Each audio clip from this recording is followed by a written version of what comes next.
Grants. And I'm Greg Dunlap. And you're about to watch Group V from Pinburgh 2012, the third group of the 16-player quarterfinals. These players have moved all the way through the first round, and we're going to see them battle out to see if they can make the final. Who we got here? We've got Jörgen Engelbrektsson from Sweden. He's a very, very good, accomplished pinball player and an accomplished poker player. He won the Papa World Championship several years ago. I think the only non-American player to ever do so. I remember that well because he kicked my ass in the final. Second, we've got some guy named Josh Sharpe, which I don't know this guy. Do you know him? He's a newcomer on the scene. No, of course he's not a newcomer on the scene. Him and his brother Zach have been playing forever, and they're all very good, and they run the International Flipper Pinball Association. Ah, that's right. I remember now. Also, we've got the Storm. Sean Grant, who qualified in the number 6 position, earning a bye here.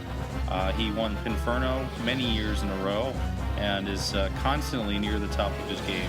And finally, we have Dave Heggie, another very long-time accomplished player who comes in here in the 4th position, and he's been around forever. Played with him a long time in Chicago. Great guy. Yeah, Dave made the finals at Papa many years ago, but and is coming back.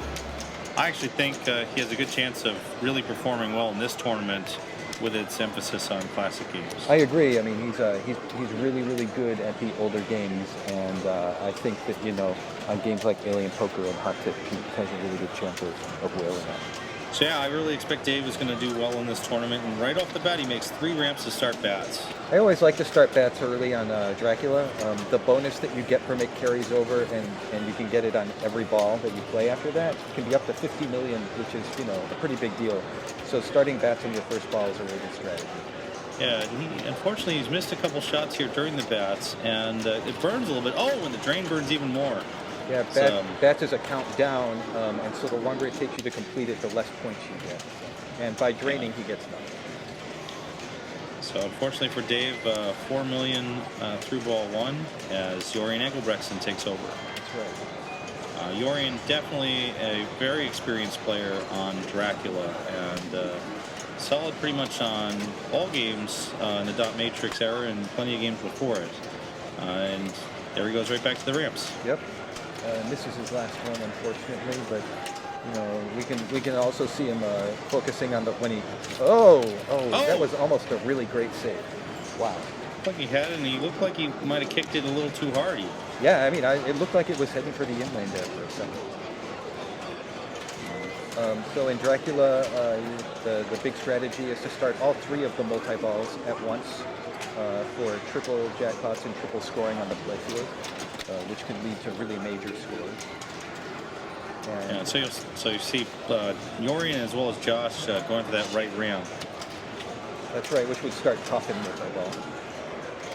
Ooh, that was a big nudge from Josh there. You can see Josh taking a second here to let the tilt bob settle down. Yeah, Josh only took 1 warning there, and certain games in this era, especially Dracula and Doctor Who, will basically allow you to get away with any kind of shove because they have what's called debounds. As Josh begins to yell. We think we'll be hearing a few of those throughout the match here. I wouldn't be surprised at all. Oh, the flailing that's going on. Okay, so I noticed that Josh has a tendency when he's shaking side to side, especially on the right, to bang the side of the machine as opposed to shoving the machine. Boy, and it really worked well there. Yeah. God, come on! Josh is definitely one of the few players who will make those specific kinds of moves. I find them to do very well at not tilting the machine, and also part of it is that it imparts all the momentum right on the spot. Yeah, that's what I was thinking. That you're transferring all of your momentum through the wood to the ball rather than moving the machine itself and risking a kill. Woof. Well, Josh Straden's there, and he's probably pretty disappointed with his shot making on that ball. But he did make reasonable progress towards Coffin. He may even have the Coffin open on ball 2. He did. So here's the Storm, Sean Grant, from New York City. He's been an expert player since the earliest Papas in the New York City era. And he certainly knows how to play Drac. Yep. And you know, again, right back to that ramp, missing the third shot. Dracula, that left ramp can be very dangerous, as you saw there with what players call a 3/4 shot. You hit the ball almost all the way up the ramp, and then it's just doom as it comes screaming back down at you. Yeah, and the make point for that ramp when the ball is committed to making it all the way around is very late, so you can actually make it pretty far up that ramp and have it come all the way back. And if players are playing the game for the first time, as they are here, they probably won't know where that return is. Whether it might be a nice safe return to a flipper, it might be straight down the middle. Into a slingshot. In this case, Sean was ready with a slap save and took a warning, but very justified and smart play, really. Yeah.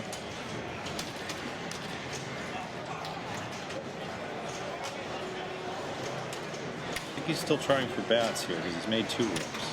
Yeah, and you know, that's not. There he goes. Oh, Sean also vocal player. Yeah. Finding the shot on the flipper for that left ramp and for the right ramp on this game can be really touchy on some Draculas. And sometimes you can get dialed in on those and really just rip off a big pile of ramps in a row. Yeah. You can see that Sean has missed multi-ball here for 5 shots on that left ramp. So he's got that ready for when he needs it, but I would assume he's not going to take it right away. And there's a completion of bats, but only for 2 million. So a little disappointing. In an earlier round, we saw Keith Elwin play, and Keith has a different approach to bats, where he will start coffin multi-ball first and try to play bats only while coffin multi-ball is running. And that's probably good for 40 or 50 million bats every time. Yeah, it's almost a sure thing at a max value of 50, and as you said on ball 1, you're getting triple value because you're going to collect that on all 3 turns. But Sean probably with the best ball 1 out of all 4 players. No one has really lit it up though, so it's all to play for here. Yeah. Sean has missed multi-ball lit, but then again on ball 3, everybody gets a free missed multi-ball if they haven't started it yet. So. Very true. The pity mist is active. That's right. Maybe getting a little bit of control issues there, but he's dialed in on the right ramp. 5 right ramps to open the lock, and he's got 4 out of 5 now done. All right, tough over there on the right. Now, Dave, I noticed, seems to hold up his flippers. Yeah, I was just noticing when a that ball isn't coming around. I'm not sure why that is. I was just noticing that too, and I couldn't say myself either. Sometimes it tells you what kinds of catches a player is more likely to make. Where if you're making a drop catch, you're going to hold up the flipper and drop the flipper. So maybe he's preparing himself for drop catches. I really don't know otherwise, and I don't see it from a lot of players. In fact, I'm not sure. Ooh, ouch! A little post jam there. That was a screamer. Yeah, those center targets are really dangerous. I mean, they're definitely very draining when you hit them. Yeah, I definitely don't think that Yorian was aiming for that. As Josh gets a ball save, ooh, sneaky. Yeah, Yorian was probably going for the coffin ramp there. Yeah, and he just missed it badly enough. It was trouble. Josh has the coffin open. It's 1 lock. And wow. Game took a dump on it right there. Yeah, there's nothing he could have done about that one.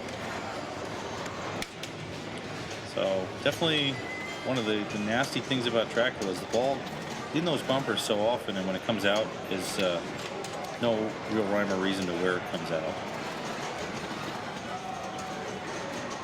It looked like Sean was maybe shooting for that missed multi-ball, but I mean, normally I wouldn't expect him to want to start this until he has one of the other multi-balls set up at least. That's really good points. And I'm surprised at that. Now, Sean may also be looking at the state of the other player's scores and seeing no other players has a big score to chase. So he may just be trying to put up something that's establishing here as he does successfully start missed. That's right. In missed, every shot in the game is worth 10 million, and you can also make progress on the other multi-balls. So he can continue to open the coffin Any player who gets more than one multi-ball going at once will get 20 double scoring on everything, and triple scoring if you get all three. So that right ramp was 10 million, and progress to coffin. There's one coffin lock even. But he just drained out a mist, which is only a 2-ball multi-ball. So.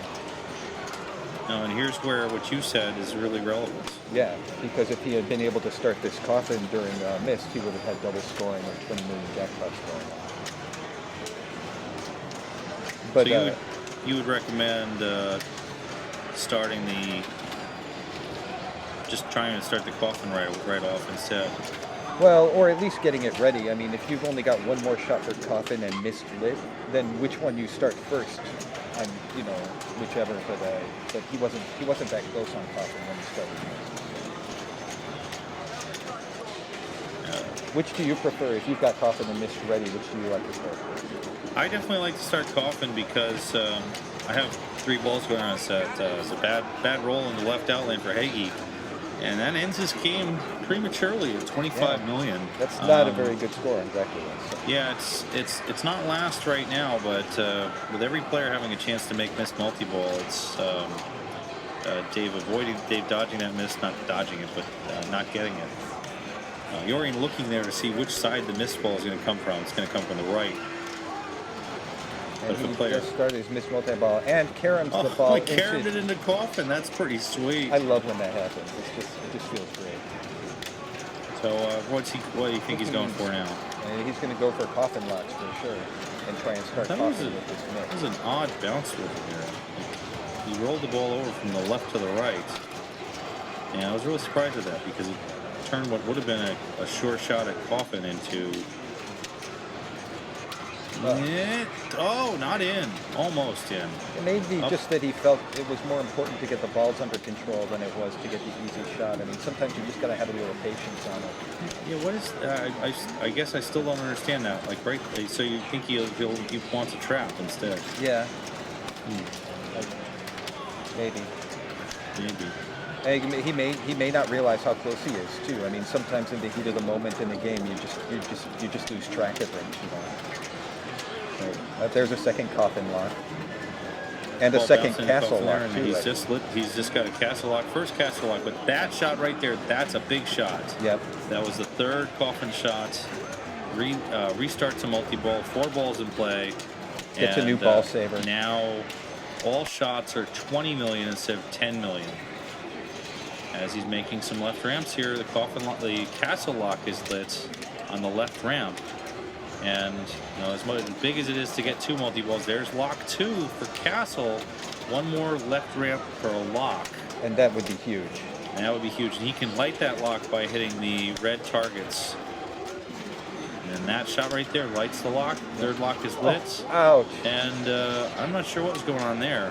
I thought maybe he started mist while it was running, because I've seen that happen.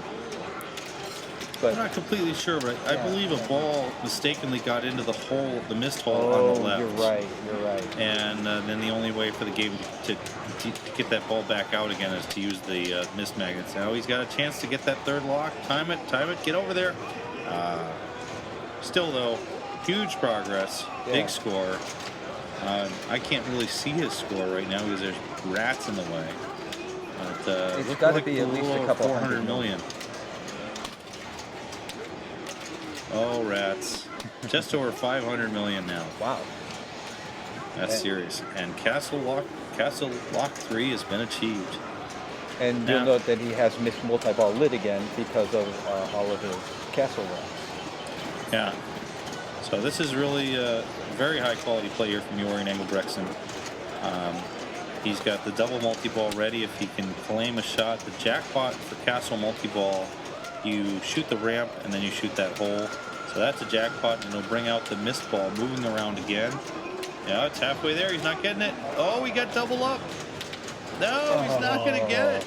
That's so painful. It's so painful. Oh, the nastiness of it. Fortunately, you had a situation like that happen to you in a tournament once, didn't you? Yeah, I don't want to talk about it. But yeah, because that ball is just on a magnet, and you have to hit it off with the other ball. Yeah. Sometimes you get them both stuck on. If instead you either hit the ball too squarely, you can carom your ball and keep the original ball in there. Great live catch there Fantastic from live Yorian. catch for a double jackpot. Makes his 4th jackpot for 80 million. This is dramatically serious, and unfortunately for Yorian, he didn't get that double, the missed ball, because imagine all those points being doubled. Yeah. And you have some idea of what this score was. 5 jack. Oh goodness. Lighting the other jackpot. This is just very pretty, very solid. I wouldn't be surprised to see him billion here. Yeah, he's closing in on $1 billion, which is it's actually unusual to get $1 billion without getting a triple multi-ball. But yeah, 850 and bouncing into the jackpot hole would be nice here. Yeah, but that did not happen. I always try and do that. It happens reasonably often, especially if you come in through the left lane.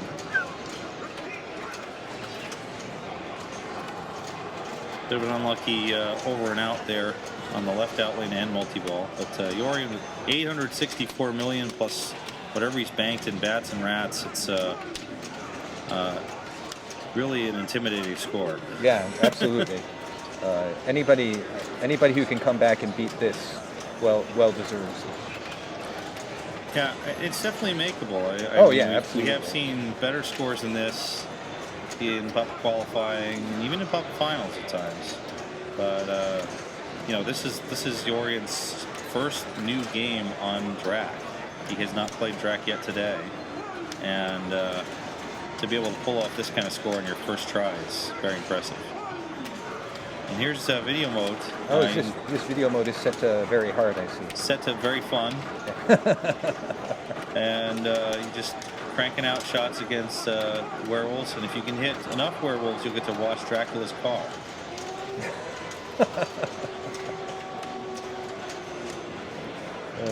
So he's back on that left ramp, trying to start Mist and Castle again. Wow. And he's got coffin locks now. Coffin's open, 1 lock down, and he is dialed in on that left ramp now. What is that, 20 ramps? 21 ramps? And now he's got Mistlit again, too.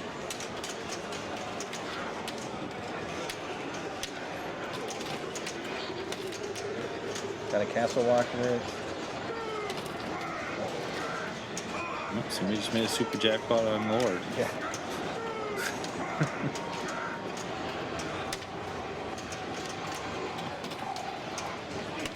This is a fantastic ball. Yeah, not having a lot of luck hitting that left ramp, and his castle lock timed out, which is unfortunate. Yeah, but this is smart play. With what you were saying about linking up Mist and Coffin. At this point, he only has 1 more shot for both of them. So, and darn it, too bad. Down the right outlet again. Yeah. But boy, what a ball! And Yeah, definitely. Almost 9ing it out. 992 million for Yorian. Wow, that is it's going to be tough to chase. Now, Josh has a couple of tasks at the end, and one of them is already achieved. He did pass Dave Hagee, and he also earned his 2nd ball save of the game. Here he is hitting the side of the game again. Yeah, trying to get this multi-ball started. I have to say, it's not a move I would ever want to do, because it pulls you away from your flippers. Yeah, exactly. I mean, if he hits that off of the game and it comes screaming at his right flipper, he's not ready for it. He must have been doing it for years. Learned it from some other guy. Now here comes Mist for Josh, and coming out from the left because Yorian missed the ball, and he's got it. And again, 10 million per shot for the duration of the multi-ball. I don't know if he's going to get this back. I don't know either. That's he is not. No, he is not, and he is disappointed. Yeah. Oh God. Tank. But 49 million will lock him into 3rd place. Sean Grant at 99 million has at least a 2nd place, and interestingly, he knows he's got to chase big. Right, exactly. So no reason to do anything but to try and get the triple multi-ball going. And I have to say, I don't like that decision. No, I don't either.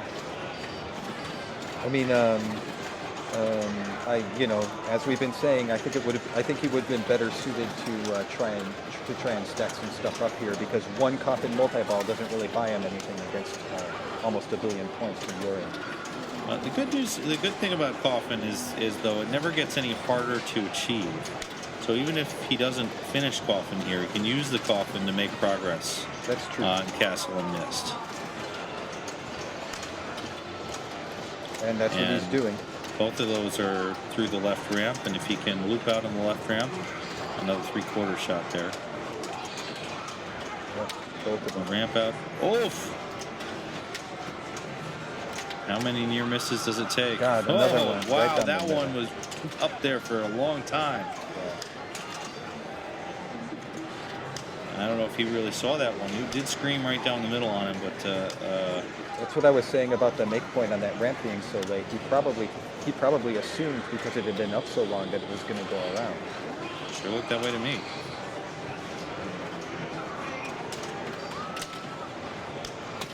I'd be almost tempted here to take a pot shot at those targets for the castle lock. I know it's dangerous as all heck, but That's you got 2 out of 3 because it's targets. not something that would ever occur to me. But you're right. He's got nothing to lose at this point. You got 2 out of 3 targets. You need castle multi-ball to make your triple. Why not? Yeah. Or you could just do it during Coffin. Like open the Coffin again as he just did. And if you dialed in on that shot, just keep taking it. No, it's really interesting, because there are a lot of things that we, keep as rules in our head, like, never shoot at the targets to start castle or whatever. But, situationally, there may be times when it's good to do that. You should never really rule any of that stuff out. Yeah, and, of course, you're taking a death shot. Right. So, you almost want to, at the very least, do it from a trap ball and guard yourself and just be anticipating that you're going to get a screamer right back at either flipper or the middle. Right, but the ROI, if you can do it successfully, is really good. So. And you got nothing to lose at this point. You think Roy would do that? Is that what you're saying? Yeah. Oh, ROI, sorry. The ROI, the Different return guy. on investment. Oh, that was a terrible move. Wow. What was that? Horrible flipper gap. That was a very surprising way to end the game there. Sean looked pretty solid and on his way to more points there. Absolutely. But unfortunately, that's the end of his game. He did pick up 2 wins for second place. Jorian Engelbrechtsen with the big win, $990 million for 3 wins. Third place goes to Josh Sharp over Dave Higgy. And we'll see how they play next. The next game will be Alien Poker. So Jorian, as the winner of the previous game, will play first on Alien Poker, and right off the bat, a softer plunge than maybe he should have had. Yeah, that's unfortunate. You really want to get it up to the top lanes to build your multiplier for those drop targets right off the plunge, because now that's just one extra shot he's going to have to get up there to do that. And Jorian attempting to go for any tilts, trying to save a center drain. Well, So that was a fair tilt, I thought. Oh, absolutely, absolutely. I would have been surprised if it didn't. So basically a 0 ball for Jorian as Sean Grant takes over. He plunges the full pull to get the king. I'll be interested to see if anybody drains through the right flippers in this game. Yeah, nobody wants to get scissored or double flipper bitched or whatever you want to call it. Captain Fantastic. Yeah. And Sean also making incorrect drop targets. The idea is you want to make the drops from right to left, 10 jack, king, queen, king, ace. And if you get the wrong one, it steals some of the value off the completion of the 5 make. It's also surprised, I don't know if he was going for it or not, but to see him trying to complete those drop targets before he builds his multiplier up. You build the multiplier from those top lanes, and that's really where the big scores on this game come from. I like it. And he actually completed the king's air through the left in lane to get the 2x on. So now, if he can complete the drops at any point during the game, he'll get a very high value, like up to maybe 200,000. Which doesn't sound very high, but for Alien Poker is very high. Yeah, and there's usually enough players who perform poorly, and also an interesting thing on Alien Poker, that return to the shooter lane. Right. No gate there. One other thing to note is he has the spinner lit, which I think is worth 1,000 a spin, which isn't peanuts on this game. True But of that. course he just drained. Center drain. But over 100,000 for Sean on ball one. Not a bad roll. Not at all. Josh Sharp takes over as player 3. You were talking about going for the drops. You really just have to complete the drops by the end of your game. So I don't mind taking a shot at the 10 and jack early. I suppose as long as you don't drop them all by accident. Yeah, because eventually, you know, if a bad ball there for Josh. And a tilt. You get to the end of the game and you've only got like 1 out of the 5 targets down. You're in jail. You're not going to finish the targets. They're too dangerous. Right. And you're not going to pick up a lot of points if you need to chase somebody. That's a good He's point. up player 4 and he hits the blue target, which is a bonus multiplier. And that can add up for sure. So he's going back up the top to try and improve his drop bank multiplier, and I think he was taking a shot at the jack there.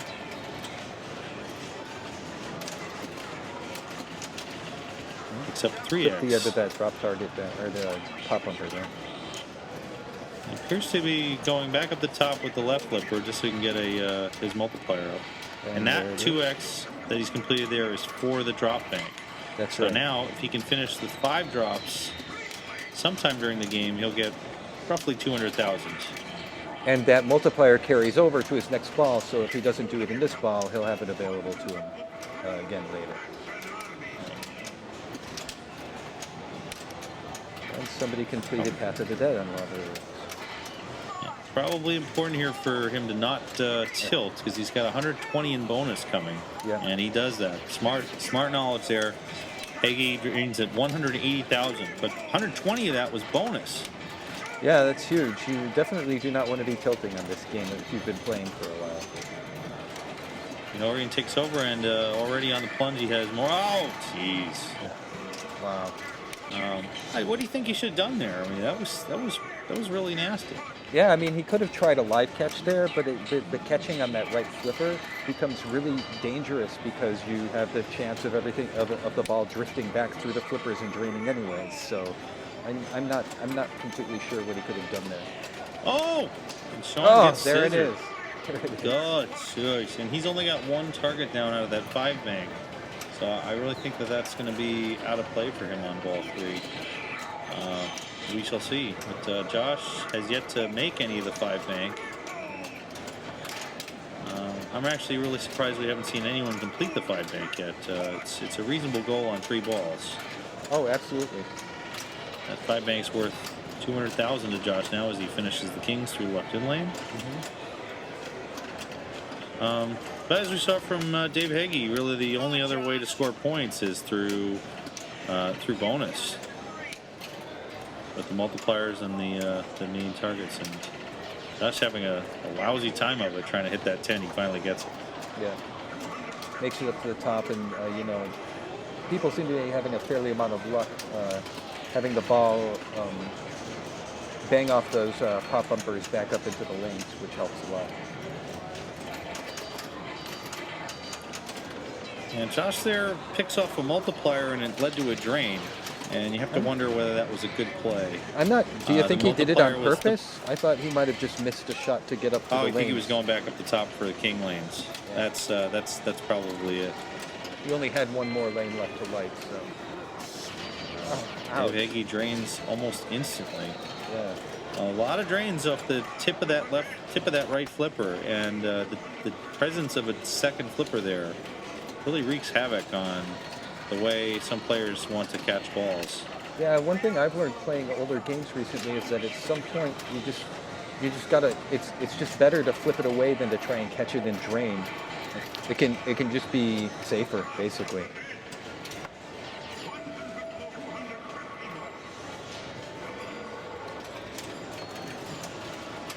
Yeah, at this point, Yorian, I gotta say, I think he'll probably play for a regular bonus.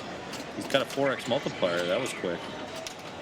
Going for the drop target bank in the middle, probably not going to happen for him. Yeah. And that was a nice shot there. That's 3 bonus advance, and so is that. So this is nice for him. He's got 24,000 times 4. He's got 96,000 times 5. 120,000 in bonus waiting for Yorian. And any hole shot would advance another 3. There it is. That's big. That's a big bonus. Yeah. Yorian's score going to 217,000 there, and he takes the lead. I mean, you know, considering what the other players have going on, I wouldn't be surprised to see him win this one. I mean, you know. And Sean Grant now up, and that's trouble. Oh, wow. A tilt off of that move there. Sean ending the game at 143,000, and I think Josh might be able to catch him here. He's going to need a little bit of bonus, but yeah, not too much, or a completion of that 5-bank. Right, he just got a multiplayer, so. Whoa! Crap! Man. Super fast drain there, and that's it for him. He drains. He ends the game with 111,000, and that will be last. That's right. And Dave Hagee just needs a few points here to take the win. Looks like he's got it. Probably have it on the bonus here, regardless of what happens. I'm surprised he's going for the drops here. I would just be going for bonus to try and eat this out. That'll do it. That bonus add to put him over. And there it is, 218,220. Dave has won the game, and maybe he can drain through those flippers. But he knows it, and he's got the win. Gonna let it go. So that's a nice turnaround for Dave Hagee. Dave, who finished last on Dracula, wins here on Alien Poker to improve his record to 3-3. Dorian, meanwhile, takes second. Yeah. Kind of a lucky second. I mean, he played okay, but really nobody played well on this game. You know, I mean, sometimes Dave Hagee definitely deserved the win. Sometimes in match play, it's all about sucking less than the other guy. You know, it's not like you have to necessarily put up huge scores. You've just got to be the best of the 4 players that you're facing. Yeah. Yorian, I think, even changed his strategy a little on ball 3 to go for those multipliers. Oh yeah. And that proved to be the difference for him. So after two games, Yorian in the lead with a 5-1 record, 5 wins. Dave Hagee with 3 wins. Sean Grant with 3 wins, and Josh Sharp only with 1 win so far, 1-5, and he is in some deep danger here. If he doesn't turn around big time on the next game, he is not going to advance to the round of 8. Yeah, and he's definitely going to have to kill on our next game, which is Attack from Mars, to have any chance at all. So that's a good sign. That's Attack from Mars. Realistically, this ought to be a game that all 4 of these players are strong on, and we should see some real fireworks on Attack from Mars coming up next. All right, so Yorian ended up playing first player on this game, which suggests that some players changed their. Actually, it suggests that Yorian opted to play first. Right. Somebody, when offered the chance, Yorian chose to play first, which is unusual, but I do know people who do it. And you may just want to. Sometimes players like to go first. I know Lyman used to like to play first a lot. Not sure if he's still that way. Playing first is interesting because you have to play with no knowledge, and you just basically have to play your heart out because you have no idea what any of the other players are going to do. So in some ways, that's probably better. Okay, and Yorian appears to be going for total annihilation here. And, to get that, he's going to need to make each of the ramps and loops 3 times. He's going to get at least 1 on each shot. That's a nice shot there. And I would assume that he is trying to set up the billion hurry-up, which he would do by finishing each shot within a certain amount of time of each other. Basically, when you finish one shot, it starts a timer. And if you finish the second shot, it starts another timer. And then the third and the fourth. And you get a bonus for finishing depending on how many of those are running at the same time when you start it. So it's possible to get 1 billion points off that bonus, which I would assume is going to. I think so too. And you're right, there's enough time there. So even though he started a hurry up there by the left ramp, as long as he can start another one within about 15 seconds, it's not going to time out. Yeah, then he's got all the time in the world. So if he makes that, that's beautiful. That right ramp, I always have trouble with, but Yorian didn't seem to have any problems with it. And now he just needs that one shot. Beautiful. And there it is. billion Give points. himself a little clap for that. And Fantastic start. wow, this is great. I guess going off as player one was a good idea. Yeah, yeah. I would assume he's going to want to get that that saucer down for a couple 100 million points here, and then just go to town on these jackpots. Yeah, I mean, he seemed like he actively went after the saucer there, and I'm not sure if I would do that, just because chances are pretty good that ball's banging around, something's going to bang into the saucer. Like those right there would have banged into the saucer anyway. Yeah, I guess that's true, especially for the first saucer where you only need 2 or 3 hits to get it down. Right. The goal of Annihilation is to make as many ramps and loops as possible. Each shot is worth 5 million more than the one before, with the first shot being 50. And that's his second shot only, so 55, but then it's 3 quick in a row. And then those all of the jackpots that you've made add up, so that if you make a shot up the lock lane, which is the lane to the left side of the saucer, then you collect the sum total of all the jackpots you've had since the last time that you shot it, which can be gigantic. Yeah, the game will tell you how much that's worth over time, but right now that's probably worth about 500 million. Yeah. There it is. Oh, 775. Very nice. Big score. Yeah, if you've gotten a couple of jackpots, then it's really worth going for that. So even those shots, there's another one for 305. Yeah. The 2 billion Annihilation, and all the play, everybody else just sitting there staring, going, "Oh, jeez." Yeah, I mean, that's the advantage of playing first, is now he's put the pressure on everybody. Yorian already with 5 wins in the round. He doesn't even need to win this game necessarily. He could take a second place and be in very good shape for advancement. Absolutely. He's got a significant, he's got 2-game lead on everybody else. And it's got to hurt for Josh Sharp, especially. Josh was probably looking to win this game.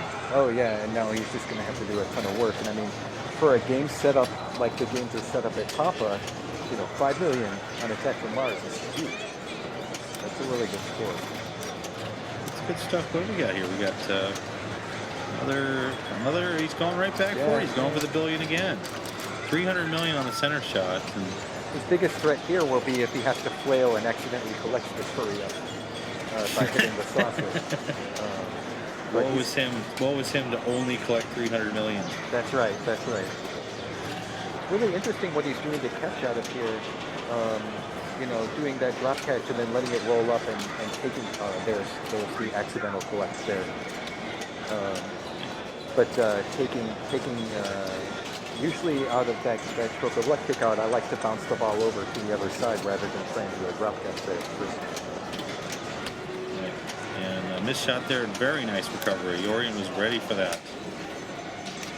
And one more here, for the second Annihilation. And that was I think a smart flip there. He's putting the ball out of danger.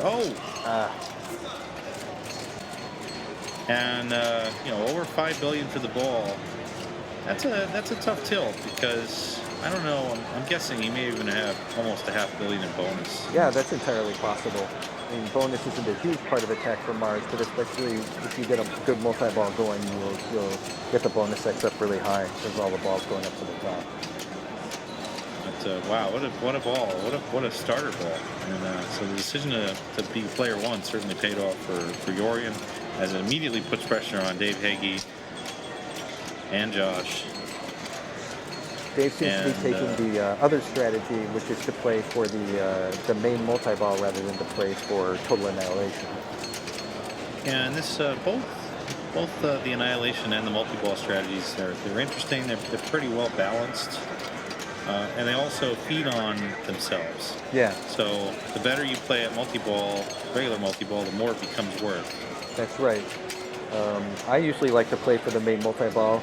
But it's true that if you don't do very well at it, you're going to end up with almost nothing, which will almost never happen from a total annihilation. The total annihilation is harder to start. So. Right. Okay. I've definitely had games where I've tried to start annihilation and failed completely. Yeah. Where at least the main multi-ball, it only takes 4 shots to get there in the first run through. But almost there. The scores can't really compare to annihilation until you get a couple of students. completing in regular multi-ball, the 5 main shots are worth red jackpots, 60, 70, 80, 100, 60, 70, 80, 90, 100. And then the super is 250. Right. But you're right. If you get around again, the jackpot's are worth more, and the super is worth 500. And then That was a nice 750 and then a billion. Great shots there. Yeah, he's doing really well here. Oh, wow. And we got that That's left very, very fast to light the super. And there's a super And collect. That's there it is. 250. Perfect. So 650 million total for all that, and now the jackpots are worth 110, 120, 130, with the super being 500 if you can get through all of it. Oh boy! Oh, look at this. He's just going to town. All the way through Yep. again. That is amazing. And the super is lit. Super moves around, so he can be patient and wait for the super to come to a usual. But he doesn't. Fantastic. Oh my goodness. 2.1 billion from 2 complete runs. Mackerel. Got a good start on his third here. So once again, three Great shot to that two. right ramp. Now they're 160, 170, 180. My goodness. This is If he can get a separation to the right flipper here, then he can go lock lane right ramp, and then he'll have another super set up. okay, good separation. His backhands the left ramp. Man. That was A lucky. risky move right there, and that shot will allow him to make a super in time. So he just has to get a ball on the flipper here, and he can wait and make whatever shot he wants to make. He wants to be careful. You want obviously you want to make it, but you don't want to get so impatient that you're taking. And there it is. Or not. That's fantastic. That was a fantastic multi-ball. And now if he can start another one, he has billion supers, and then it's just going to town. Just absolutely incredible multi-ball there from Dave Hagee. So this is point for point, matching right up with what we saw from Yorian on his ball line. And both of them playing the game completely differently too. So now for this multi-ball, it's slightly harder. He needs 6 shots at the right lock lane instead of 4 to start it. But it never gets any harder than that. And you sometimes see players backhanding it into the lock when the green light is on, because they don't have to make it all the way around the ramp. They can just fire it in there. I usually won't do it on a game that I don't know it works on. And since these guys are all playing this game for the first time, I would be really reluctant to try it. It's not particularly dangerous either. Do you feel it? I feel like Dave is going for annihilation at this point. Well, it looks like that. He's close enough that it wouldn't. He's only got 1, 2, 3, 4, 5 more shots to start it. So. But drain came off of a missed shot. But what a ball! Fantastic. Claps there from the crowd. Over 4 billion. And Sean Grant's got to step up here and go like, what the hell just happened? I'm staring at 5 billion and 4 billion. But, sometimes you just got to put your head down and go. Yeah. I mean, you don't get to play at the level that these guys are by getting psyched out by stuff like this. Hopefully. Well, I know I do. Well, I do too, but that's why I don't play as good as these guys. Oh! Ouch. So a missed shot to the cow ramp, the right ramp, and just like Dracula, those ramps are positioned in a way that sends the ball right back down towards the center, into danger, and in this case, into a drain for Sean. So basically a 0 ball there. Yeah. It's funny how on Attack from Mars, 50 million is a 0 ball. On Bugs Bunny, that's a great game. Oh yeah, on an alien poker, you're gonna kill. Oh. Josh with a 0 ball as well. He missed the shot to the lock ramp and slammed it down the right out lane. Now, the other problem about draining that quickly is you don't get any flow. You don't get any feel for what's happening. You never got to try to what you kick should be out. doing. You never got to get a sense of where the shots are. And now Dave and Yorian can just put the nail in the coffin. I'm just going to sit around watching these ass kickers kick some more ass. Now, in this situation, would you go for Martian multi-ball? I would not. I would actually start Annihilation because I can finish off the Martian multi-ball during the Annihilation. Oh, right. That I is didn't what we realize see he only here. had one shot left, and that's exactly what he did. Very It's a very, very smart situational thinking there by Yori to do what he did there. Yeah. And on the flip side, if he was a long way away from Annihilation, it probably is worth going for the Martian multi-ball because you can make progress towards Annihilation during Martian. And there you saw him pick off the last Martian shots. Yep.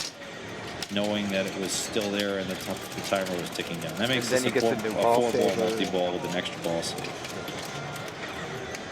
Second Annihilation, the values start 25 million higher than they did in the first. They start at 75 instead of at 50, which doesn't sound like much, but when you consider that there's also the doubler in play from the lock plane, it can be pretty serious. You can get a lot of points off this. Oh, that's an unlucky drain there. And another. Oh, Jesus. Boy, you know, it's going so well there and just turned right around in the trash. Pretty unexpected because Yorin was making shots very, very well before that. He ends the ball at 6.3 billion, I believe. Yep. And Dave Hagee takes over.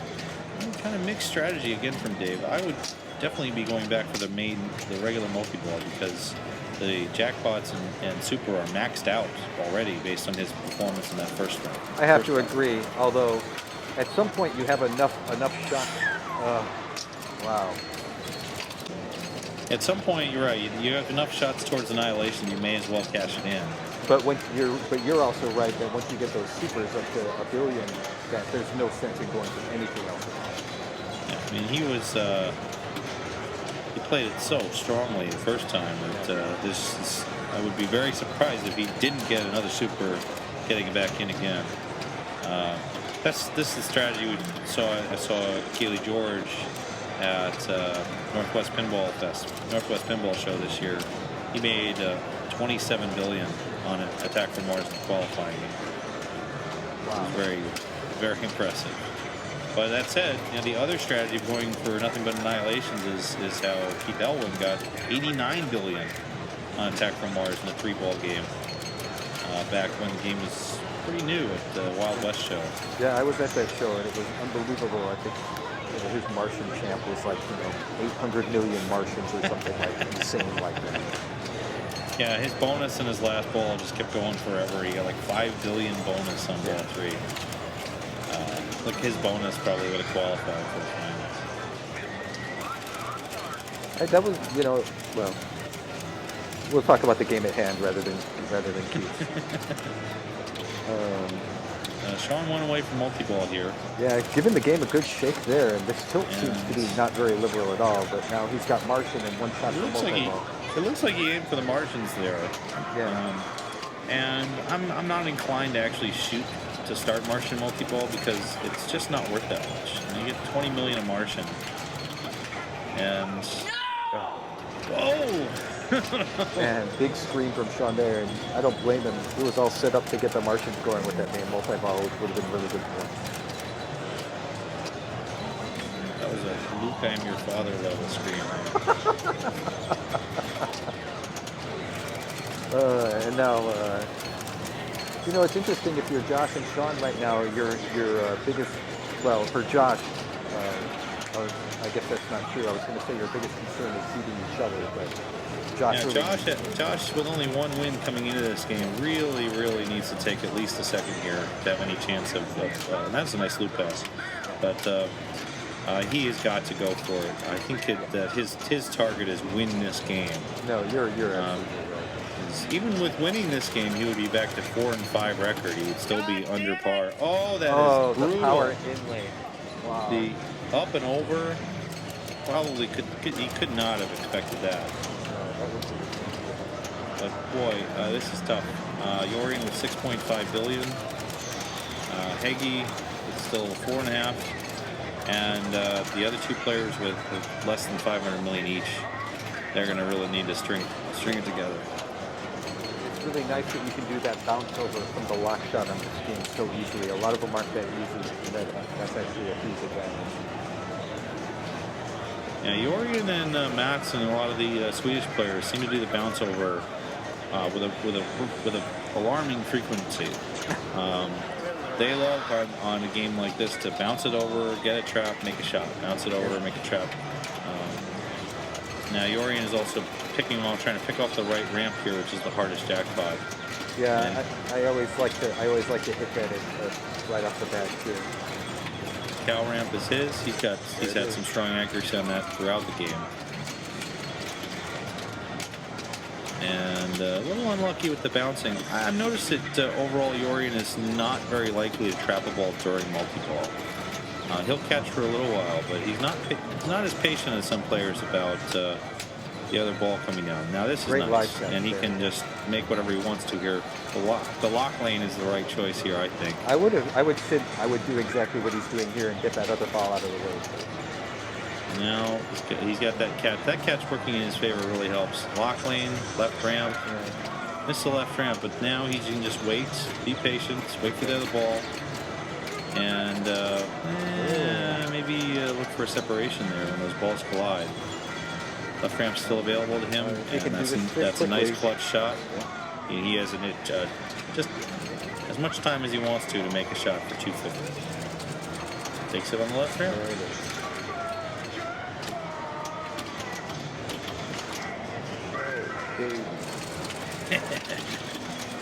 Oh baby, what a game for Jorgen here. 7.6 bills. He's still going. He looks poised to win this game, but you know, Hage's not that far behind and has the billion super ready. One super from Heggie and this whole game changes. And Jorgen, meanwhile, is going to try to get his third total annihilation of the game. Had an amazing first annihilation. Second one not so good. But He's so patient with that kick out. Just like, catch it, let it come to a rest, take a shot. That was a nice bailout shot there. He had the ball kind of out of control and just lobbed it up to that left loop, which is a wide shot. And was able to get the ball under control by shooting a shot. Good decision making. And nice release there. This is tough. This is going to be tough to save. Oh, got the inlane. He's back in the same problem. Boy, back under control. Go back towards annihilation. He's getting close to being set up for that billion hurry up right now. Again, he could start it at this point and make it pretty easy. Another great shot to the right ramp. He just shot the left loop. That's one. Right ramp here. That's two. Left ramp for three. Right loop for a billion. Oh no! Oh man! Oh, it's right there, and if you asked him to make 5 out of 5 shots to the right loop when it wasn't lit for a billion. Oh yeah, I mean, and that hitting that shot on the fly is not that hard. So that's a case where just the pressure or the knowledge of how much the shot is worth changes how hard it is. And boy, he would have been off and running if he had hit that billion. But instead, Jorgen still ends the game at 8 billion. And there's that backhand into the lock. First player to make the backhand. Yep. Let's expect Heggie to bounce this over. Try to shoot the lock lane and lock it up. Oh, that was cake. That was really well done. Ball jackpot's now 200 million, and the super is 1 billion points if he can finish him off. Right up that right ramp. Perfect shot. Right up the lock lane, another perfect shot. And the left ramp, another perfect shot. He's just really got this smokes. multi-ball under. And there's that. Left loop. All he needs is that left loop. And yeah, it's like somehow the loops just got harder. I don't know. Yeah, I know. There it is. Left loop for 200, and balls are stuck. The super is lit. There's no timer on this super, so it's not like he needs those balls immediately, but got to take you out of the moment a little bit to have it. Oh, and a collision drain. Oh. He needs this. Just Yeah, bad. stay patient. Get the ball. You've got 10. You think it's 10 seconds, but it's oh no! Oh man, God. There was a lot of time there. He just needed to get control of the ball on either flipper, wait it out, make one more shot for 1 billion points. How often do you see 2 players in a row miss 1 shot for a billion in rank? I don't think that would ever have happened before. So either. But absolutely right. In both cases, the 1 billion shot was available on the playfield. Sean tried to do a post cast there to get it over to the right and almost paid dearly for it, but now he's going to get his main multi-ball. Yeah, I didn't understand that because he just saw Dave Higgy backhanded in the lock, so we know it's possible. Exactly. And why not? But anyway, Sean, it worked out for him, and we're going to see him rock this multi-ball. And he is. 3 shots right off the bat. And there's a big difference between the way he's playing the kick out and the way Yorian played it. Yorian was doing pretty much drop catch, and it worked out great for him. Sean seems more inclined to let the ball bounce off.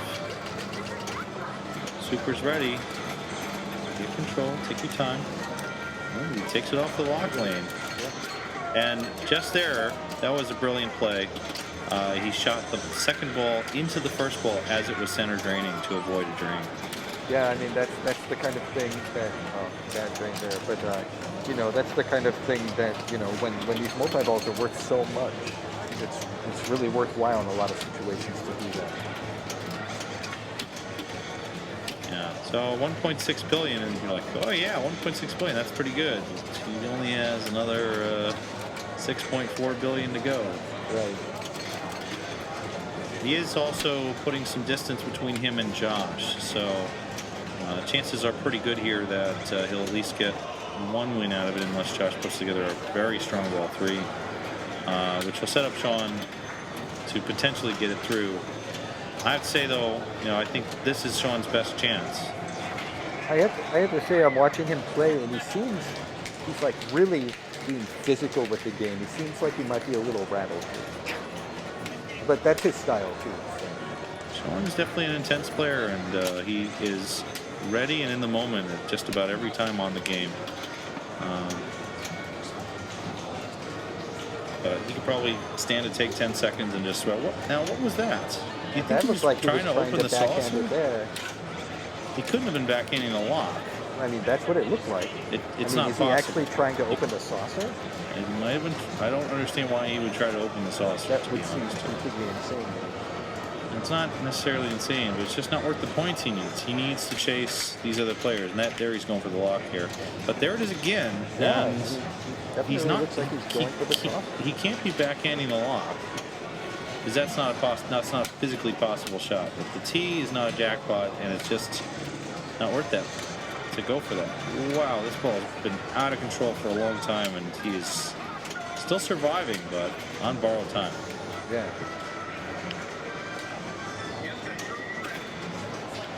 Meanwhile, Martians is lit again, and He's already had it once, so he won't collect it from the back. Did open the saucer, Wow. and promptly drains. That's right. So, That's what happens when you do that. I don't know what was going on there. He may have been trying for something else, but I really believe multiple times he did try to shoot the saucer Yeah, to I don't open it have up. any other explanation. Now, one argument in favor is if you open the saucer and then you get a multi-ball, you get all those extra points from playing the multi-ball with the saucer up. But taking the risk to lose the ball in exchange for that is just not right in my opinion. Right, I think if that was his second saucer, it's worth, what, 400,000? 300 million for completion. 400,000 would not be worth going for on Attack from Mars. No, sorry. 400 million, I meant to say. 300 million, and then also 60 million a shot times 6 shots for the shots you need to get there. So 660 total. And which doesn't chump change, but you would have got that off of jackpots or off of Annihilation Awards. Oh yeah. Meanwhile, let's move on and talk about Josh Sharp here. Josh, as the last player, knows exactly what he needs to get. He needs 2.2 billion to pass Sean Grant. So he's taking a moment here, just resting in the Owen pose. And you know, he's just going to take his time here. Do the drop catch that we saw from Yorian. That's nice there. And now he's going to wait for this to come all the way over to feed the right loop. This is a smart play. And the easy right loop shot should be worth 250 million for him. Perfect. Smart, patient, everything he needs to do. And he's just going to sit there and wait just and take some do more it again, chances. right? Yeah. Now that time the ball squeezed out a little bit higher than he expected on the kick out, which made him shoot on the fly, and it ended badly. But still going. Time for a little separation. And another backhand to the left ring. Good catch there. Wait for the other ball. See where it's coming. Good separation. Beautiful shot. Missed the lock ramp for fifth jackpot. And Drain's got to make this round. Perfect timing, and he's got Lyman to thank for letting him make those during the grace period. And good, and you know, good awareness, good game knowledge, knowing that he could do that during the grace period too. 2.6 billion. Saucer is ready to be completed. He's probably going to cash in the 200 million for the saucer shot here. But now the next score to chase is far away. It's 5.9 billion. And he's basically waiting here to see the scores of the game in play. The game is not going to give him that information. Oh, no.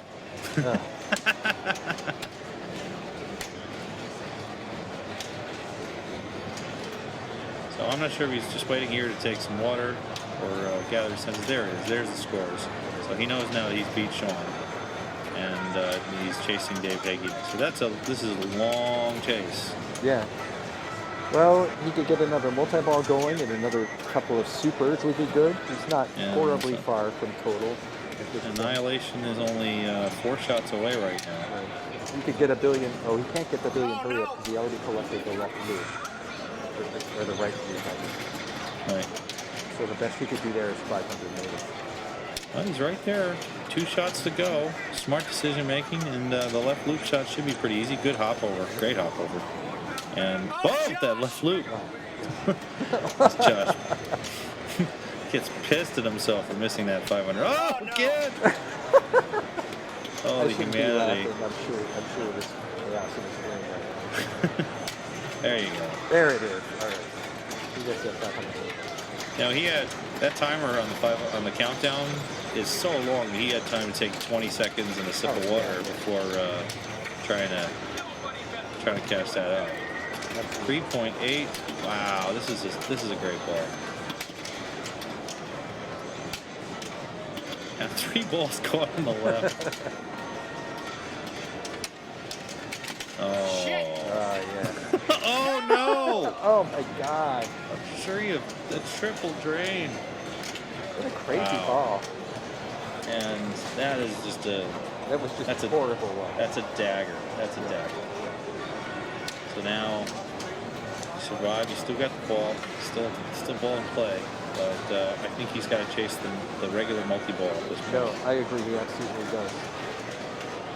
I think his hurry up was worth more than his total annihilation there. By about a factor of 5. So his total annihilation was 105 million. Oh. Which, it doesn't get much worse than that. Unfortunately for him. I mean, sorry. That was pretty bad. Stop doing that.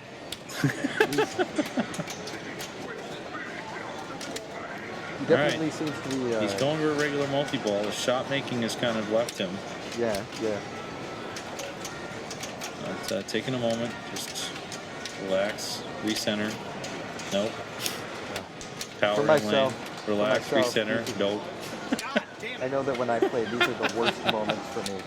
I just I never take these seconds to recenter and just get my wits about me again. It's always fun. And it just makes you, when you're missing this many times in a row, it just makes you feel like you're done. You're just shot. You just get so frustrated and you just want to give up. Oh, great hop over there. If he can make these last shots. He's got that one more to go and it's in the hole. There it is. That is a little bit of a minor celebration for Josh, but the work is still to do. He needs at least a super here. 5.9 billion is the score he needs to chase to catch Dave Hagee for second place on the game. And like I said before, and this is important to Josh, if he doesn't take at least seconds, he really doesn't have any chance at all of advancing from the final game. There's a jackpot for 160, 170. Dave can't be happy sitting around watching this happen either. I mean, he had a fantastic score, and then to see it go down like this. Still has the right ramp to make, 190. And there it is. The right ramp is still out there. He tried to backhand it a little bit. And you gotta love the chance of that when if it ever does happen, but it's rare. Nice. Oh boy.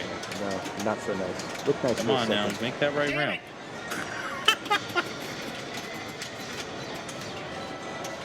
Josh making some serious bonus here too, so it is possible he may have enough to clear 5.9 billion. Yeah, from I two really think he multi-balls. needs a super. There's the jackpot. There's the super. He has passed Dave Hagee and is chasing now Jorgen Engelbrechtsen at 8.0 billion. If he can make one more super jackpot here, he will have completed the comeback. And oh, that's dumb. That's Oh man!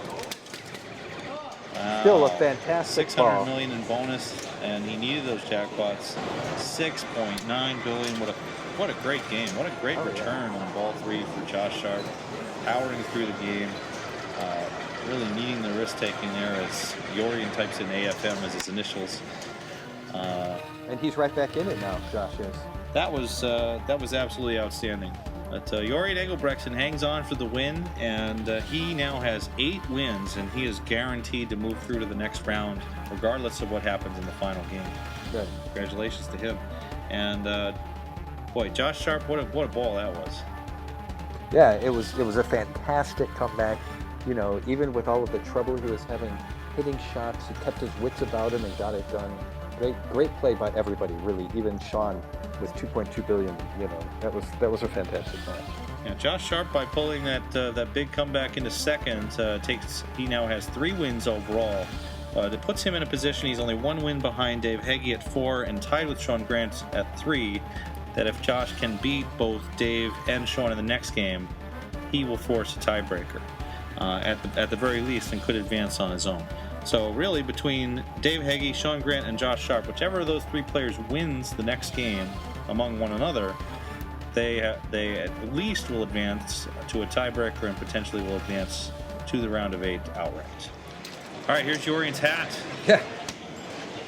He has definitely advanced to the next round, but he'll probably play this out, no problem. Oh yeah, I mean, you know, these guys, nobody's going to not do their best here. Now, hot tip is the game. And the center drain there as Jorgen was aiming for the tip drop targets.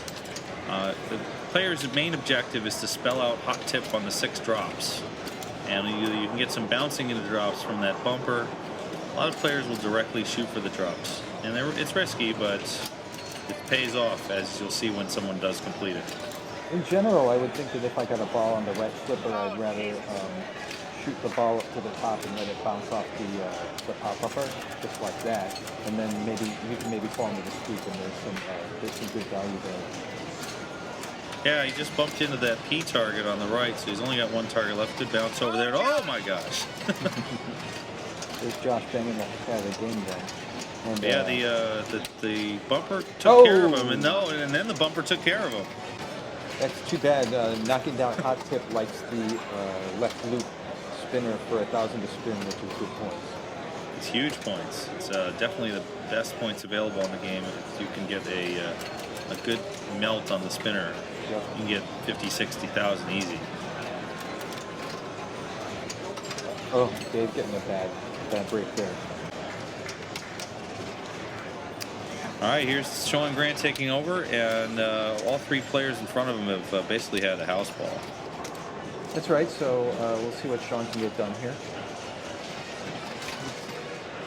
He hit the captive ball over there just a second ago, but I couldn't tell if he made it up enough to score. But captive ball actually will score some points on the switch that's just above where the actual captive ball is. All right. So if you can trip that switch, you'll get 2 bonus advances, one for going 1 up and 1 down. And then the target at the very top is a 3rd bonus advance if you can get it. I see. But it definitely pales in comparison to what Sean has lit now, which is the spinner on the left for 1,000 spin. That's right. And there's a spinner shot right there. You fall into that hole, and Yeah, that's interesting. He didn't fall in the hole, but he managed to trip the switch anyways. That red hole up there gave his double bonus, which he managed to flip there by happenstance. Yeah, it's 5 different awards up there, and basically the double bonus is the one you're after. The only other one that's really of value is light captive ball, but I don't really think that's of much value. It's pretty dubious. Captive ball is very dangerous. Sean got a good spinner shot in there and there he goes. Center drain with really nothing to do, and he didn't try to save that, rightfully so, because he had 120,000 in bonus, and he hangs a big lead on the players. But that is a very achievable score. We've seen it in the other rounds we played hot tip, but with the 5-ball game, anything's possible. That's true. And we'll see what Urian can get done here. Again, a reminder of the situation. Yorian is 8-1 through 3 games, so he could just drop the balls and say screw this and be moving on to the next round. But the other 3 players have 4 wins for Dave Heggie, 3 for Sean Grant and Josh Sharp. So among those 3 players, the winner will at least advance to a tie-breaking game and potentially advance directly to the round of 8. And a little over and out there. Yeah. Off the top of that slingshot. Still not much in it there for Yorian. One thing that was interesting there is I saw Urian trying to drop catch off of that kick out from that saucer on the left, which a lot of those ball control techniques can be really hard on EMs. And I'm not typically, I'm not a big fan of trying to get those done because the flippers tend to be a lot more rubbery and make it more difficult. Yeah, for me, that I learned that the hard way on Grand Prix with the live catch. That a lot of games you can modern games you can live catch and catch the ball right on your flipper, but on these old Williams EMs, it doesn't live catch properly. It kind of drops the flipper briefly and then raises it up again, and you end up just fishing the ball out into space, and it's just a disaster. That was nice right there, though. Yeah, it was. And now Josh has the spinner lift. And there's trying to get the ball to the right flipper. This is delicate stuff here. Very that's nicely got it. done. And that's the spinner shot. That is nice melt. Picking up some bonus on that saucer there. Now it's just a matter of getting it, getting control. Josh is angry that he missed the flip here. And we'll see what he does to go from left to right. That was an attempt to sort of roll it over. I would guess that he would try shatzing it, which would be, and that's exactly what he tried to do there, trying to shoot the ball up the in lane of the other side to get the ball over to the right flipper, because you typically can't do things like post pass in these games. Yeah, but one thing I've seen success with in the other games is rolling it up your own in lane on the left. Right. And then using that momentum to push the ball over the flipper to the right. So otherwise, there isn't much to shoot for from the left flipper. The captive ball is not worth enough. And when you've got that spinner lit, it's just basically, can I get it over there? Can I get more spins?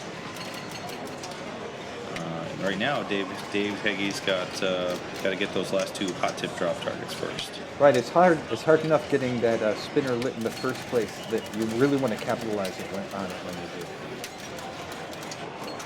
So let's see if we can pick up any freebies there. Nope, no freebie for you.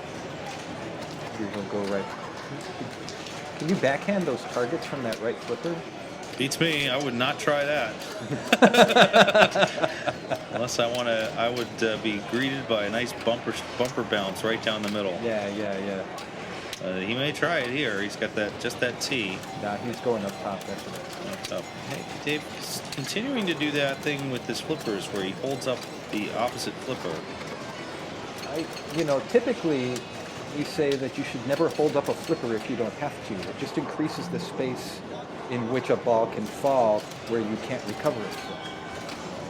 So, And what you said about catches, that was it right there. That was a catch that on a modern machine or even on an early solid state machine would have been fine. But in this game, it's a crusher. yeah. As Sean takes over, and that was a nice outlane shake by him. He's got the double bonus right off the bat. Little fortune favoring the bold here for Sean. And every bonus advance will be worth 20,000 for him. He already has the lead. I saw Sean doing a dead pass there, which I also don't like doing on these machines because a lot of times the flippers can be kind of they I don't know what it is, but it's like they don't. No. But they don't Backhanded. They don't sit flush, and so when you hit it, it's like they kind of mush down and the ball just dies. Yeah, Sean was able to take out the captive ball there for a 20,000 bonus advance at the last, so he did put himself over 300,000. And it looks like he has a healthy lead. He's ahead of everybody by 150. But if any player can get the spinner going and really rank some spins, that score is certainly achievable. And there's 3 more balls for every player. Yeah, that's right. 5 balls, a lot of things can happen. In old games, somebody could just as easily, even Sean could just as easily have, 3 house balls for the rest of the game and not much else. Well, that's not a very nice thing to say. Well, anybody could. I didn't mean that, It's anybody's game is what I'm trying to say. Oh, well, especially Yorian's game. Yorian definitely going for hot tip targets here. He's got the ball in the scoop. There's that catch you were talking about. He hasn't had much success with the spinner shot on this ball. No. There we go. Got double bonus. Oh, we got double bonus. Didn't every bounce over there is supposed to advance the target, but that's weird. Didn't hit anything. And it's an extra 40,000 for him on the double. Here's Josh. That was almost death right there. It's the earliest swearing for Josh in any ball today. Swearing within the first 4 seconds of the ball. You saw there when the ball was coming over to the tip of this flipper, how the flipper dipped when it hit it because they just don't have the hold strength. Yep, and that was what doomed Dave Hagee's last ball, and really dooms a lot of the live catching techniques. Oh, that was pretty. Mm-hmm. Huge move there, and that's an important move because, frankly, the tilt in this game is very tight, and so that was just on the edge of what he needed to do to get the ball not strong enough to tilt the machine. Nice finish. Didn't get much action on it. I'm not sure why. It looked pretty good. This is a good bounce over. Josh very calm right now. Yep. And he's ready to go. He's got the bonus almost maxed. And he's got double bonus lid. That was pretty good there. 3 more bonus advances potentially for him. Oh, trying to pot shot at the spinner on the fly. There we go. Over 300. And he'll be at 450 at least with the bonus.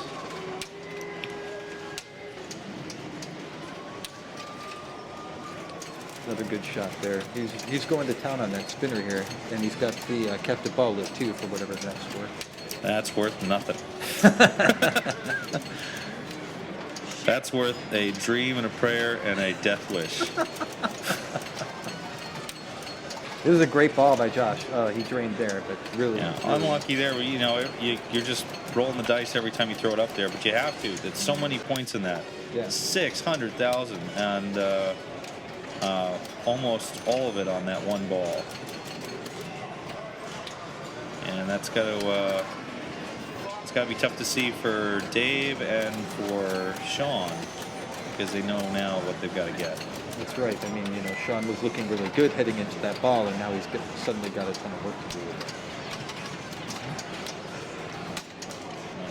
all the players know the strategy. There's nobody really making any unusual shots. That's get that control. This is an unusual kick out, really high. It's interesting he decided to go straight for the target there that time rather than sending it up top and hoping for the best. Yeah, they oh, goodness. And another drain off of what would usually be a reasonably simple skill move.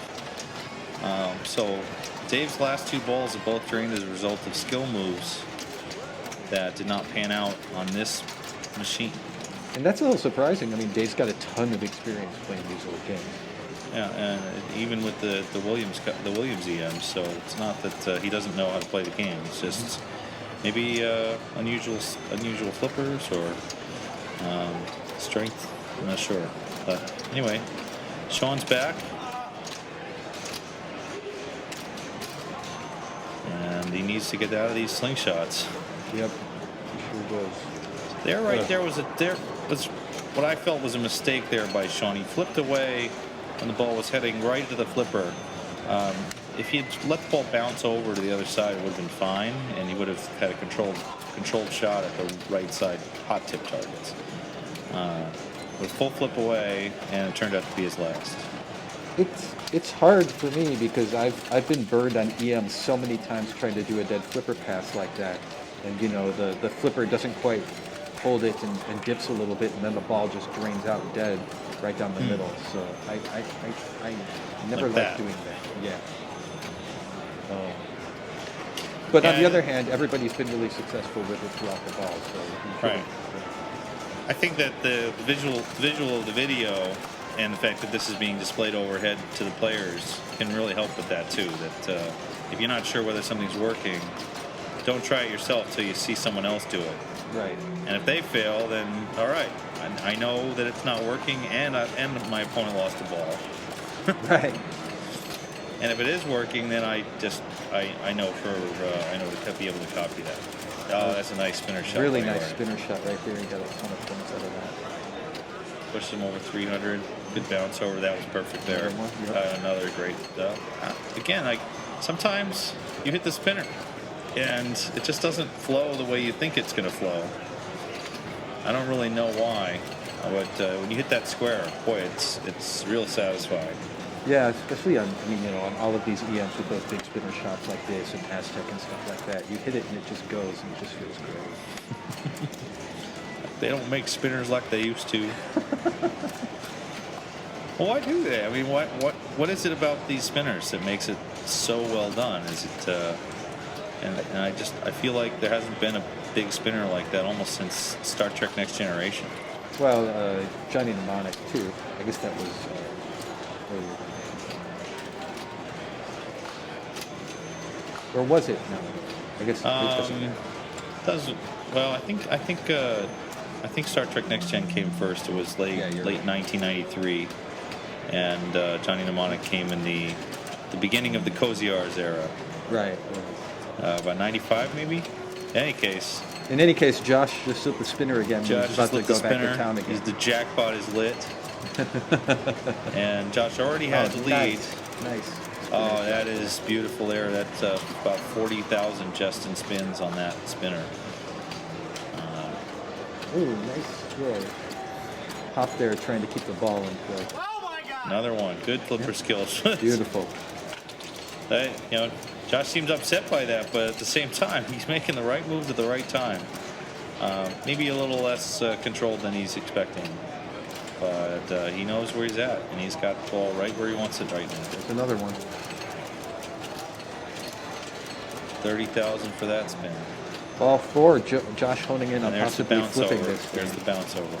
Oh, and that's 50,000 for that spin.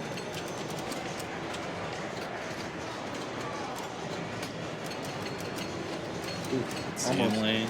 Yeah, right into the slingshots. You And want to see that. He's going to roll it over on this ball with the bonus. He's got 180,000 in bonus coming too. So, real bad news for the opponents. The ball stuck on the Ball lane stuck. there. And Josh calling for a bailout rather than trying to nudge the game off of that itself. I guess I can hardly blame him, although I probably would have tried. But that's why I'm not in the finals at Pinburgh. So.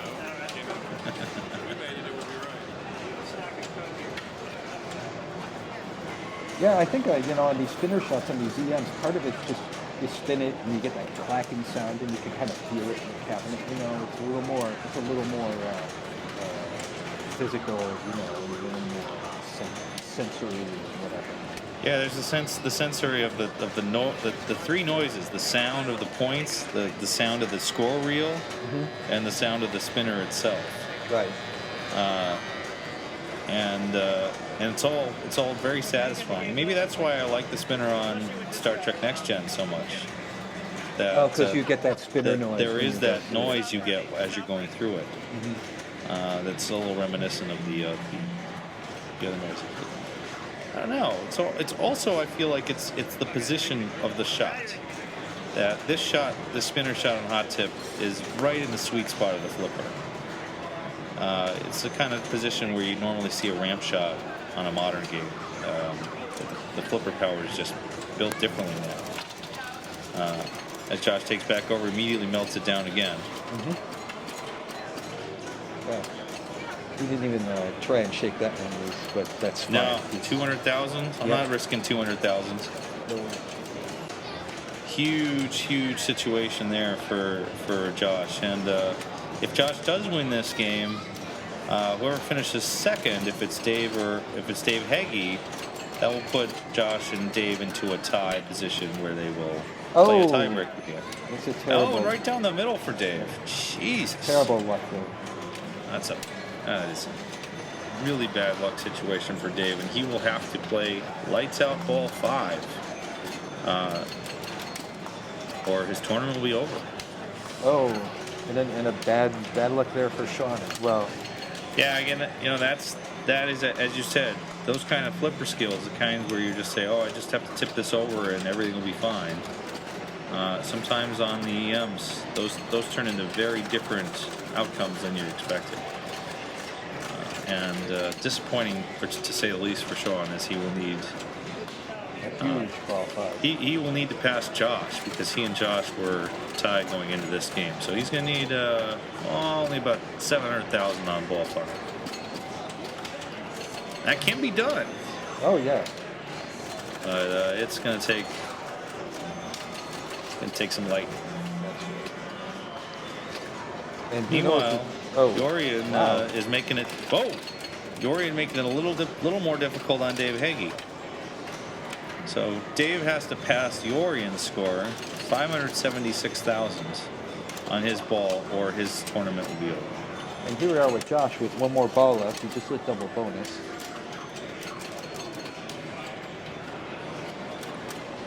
So Sean will be chasing Josh's score.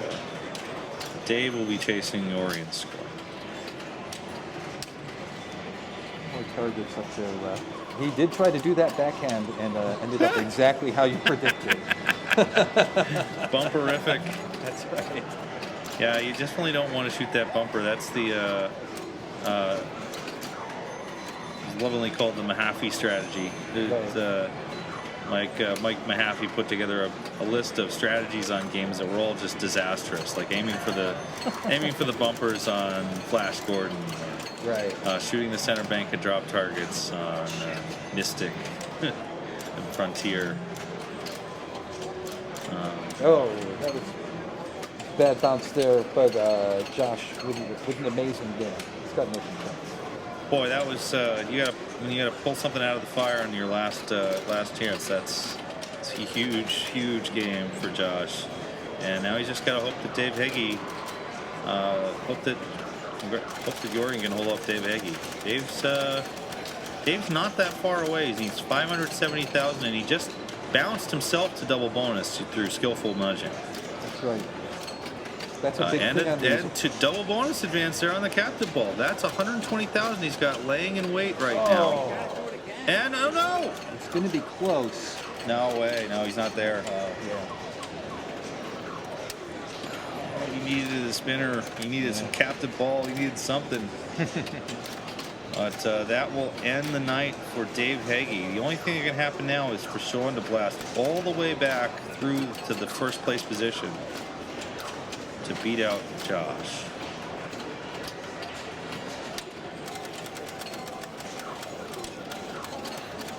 So Sean certainly knows what to do. He needs That's all right. those drops. He needs to get his head out of the way. Got the spinner lit. And there's a good shot by this. Woo! Right on.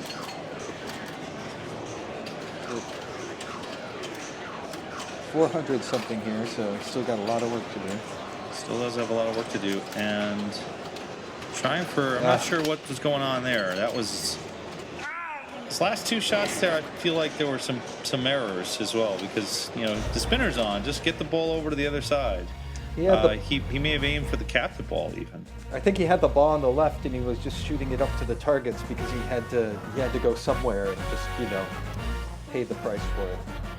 Yeah, I mean it's tough in that he never really got a feel for how to get it over from the left to the right, and Josh certainly pulled that off many times over. Yes. The bounce over was working for him, and Jorian did well that game as well. He didn't need to, but instead Jorian finished second.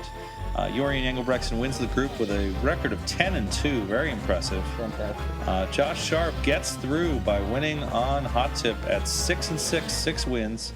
Dave Higgy just short, and Sean Grant with a 3-9 record in the round.